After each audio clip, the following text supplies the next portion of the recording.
সালামু আলাইকুম। ওয়ালাইকুম আসসালাম। স্যার একটু সময় হবে আপনার কাছে? জি হ্যাঁ, অবশ্যই। একটু চলেন।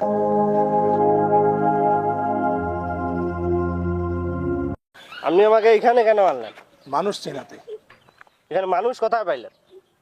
এই যে এইটা হলো এলাকার অনেক বড় ধনী মানুষের কবর, ওইটা হলো অনেক ক্ষমতাধারীর কবর।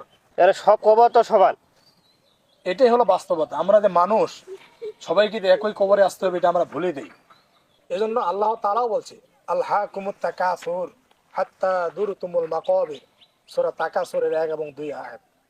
ধন সম্পদের লোভ মানুষকে গাফেল করে দেয়, এমনকি কবরে পৌঁছা পর্যন্ত। আল্লাহ তাআলা আরো বলেছে আলা লাহুল হুকমু ওয়া হুয়া আসরাউল হাসিবিন। সবকিছুর ফয়সালা আল্লাহর হাতে, আর আল্লাহ তাআলা দ্রুত হিসাব গ্রহণ করবে। তুমি কি চিন্তা করে দেখো নাই, কোথায় গেল সাহিত্য ব্যক্তির ধন দৌলত অহংকার? কোথায় গেল মৃত্যু থেকে তাকে গাফেল করা আত্মীয় স্বজন বন্ধু বান্ধব, সোশ্যাল মিডিয়ার হাজারো ফ্যান ফলোয়ার? হায় আফসোস, আজকে ক্ষমতার গড়ে মানুষের সাথে তুমি জুলুম করছো, মানুষকে তুচ্ছ তাচ্ছিল্য করছো। এর কিছুই তোমার সঙ্গে যাবে না। আরেকটা কথা মনে রেখো, তোমাকে কবরে একাই রেখে আসা হবে, আর তোমাকে একাই হিসাব দিতে হবে।